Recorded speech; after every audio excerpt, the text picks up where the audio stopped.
Good morning all of you. आज मैं class 10th biology अर्थात जीव विज्ञान का वीडियो नंबर 9 लेकर के आया हूँ।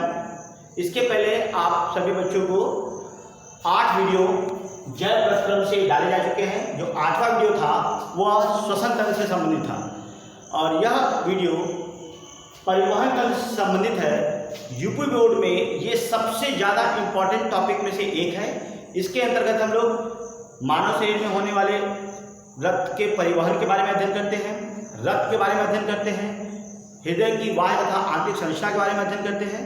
और यह टॉपिक इतना इम्पॉर्टेंट है कि हर साल इससे कोई न कोई सवाल लॉन्ग नंबर या बड़े नंबर में आता ही आता है। तो इसलिए सभी बच्चे अपने फेरी कार्ड पर इसको ध्यान से लिख लेंगे और समझ लेंगे।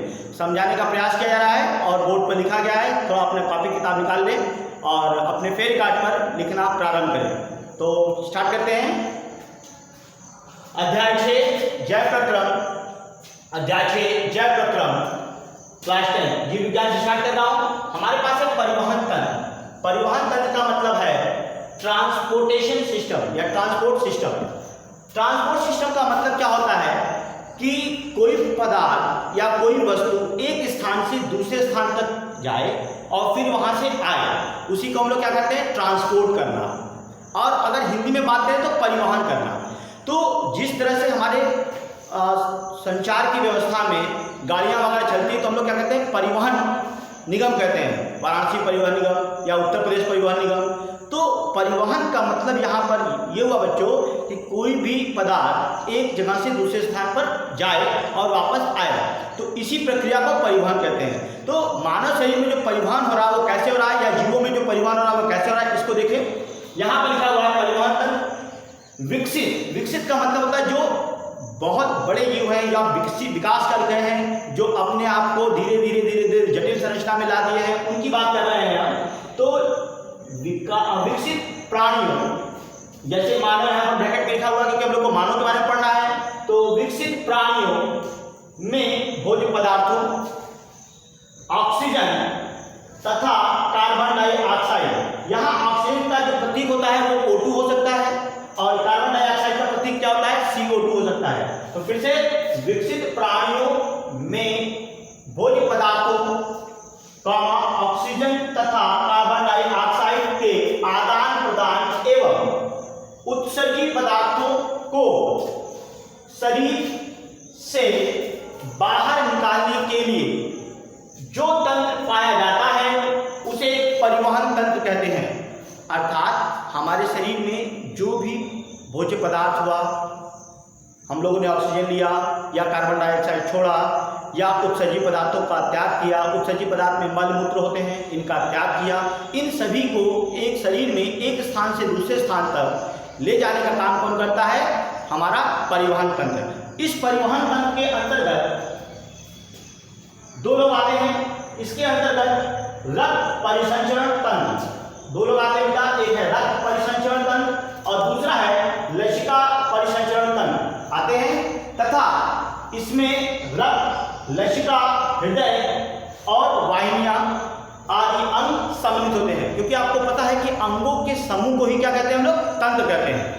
अंगों के समूह को हम लोग तंत्र कहते हैं। आप लोगों ने क्लास 9 में पढ़ा होगा, कोशिकाओं के समूह को ऊतक, ऊतकों के समूह को अंग और अंगों के समूह को अंग तंत्र कहते हैं। तो यहाँ पर इसमें हमारे परिवहन तंत्र में 4 लोग भाग लेते हैं मुख्य रूप से, रक्त, लसिका, हृदय और वाहिनियां।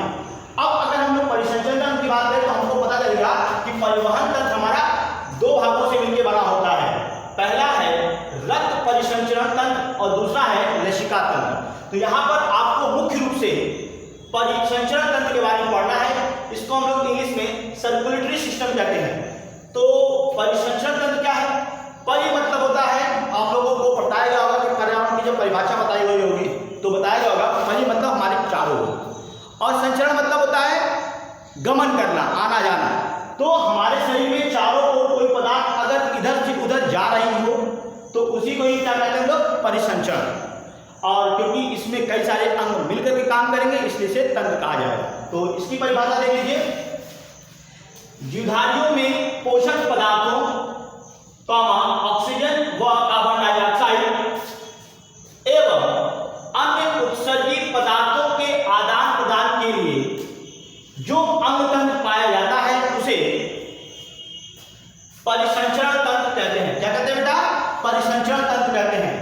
इसकी खोज विलियम हार्वे नामक वैज्ञानिक ने सन 1628 ईस्वी में की थी।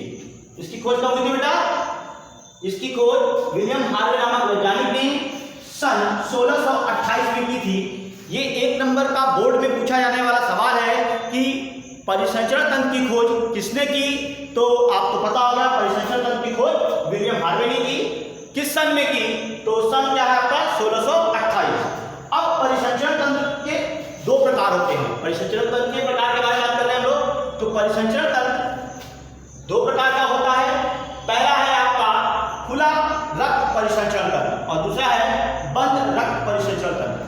खुला रक्त परिसंचरण तंत्र में ऐसा सिस्टम होता है जिसमें वाहिकाएं नहीं होती, जिसमें नलिकाएं का अभाव होता है और रक्त जीव के शरीर में बहता रहता है और अंग उसी में डूबा रहता है।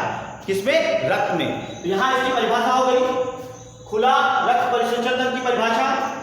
ऐसा तंत्र जिनमें रक्त वाहिनियों का अभाव होता है। किसका अभाव होता है बेटा?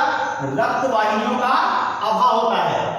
अभाव का मतलब नहीं पाया जाना, तथा अंग रुधिर तरल में डूबे रहते हैं, खुला रक्त परिसंचरण तंत्र कहलाता है।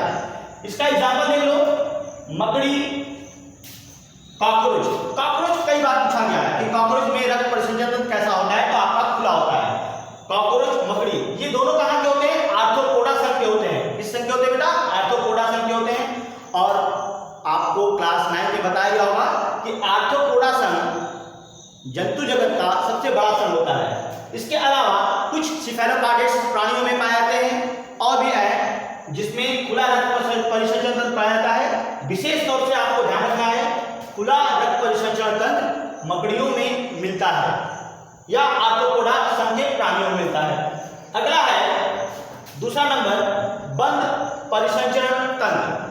बंद परिसंचरण तंत्र की अगर हम बात करें तो बंद परिसंचरण तंत्र, इसमें रुधिर वाहिनियों में बहता है। इसमें रुधिर कहां बहता है बेटा?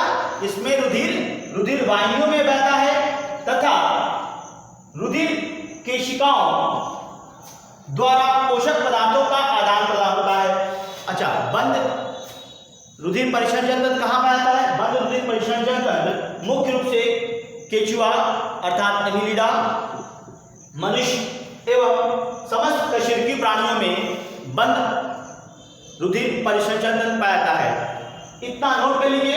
इसके बाद आपके जो अगला हेडिंग है वो है दोहरा रक्त परिसंचरण तंत्र।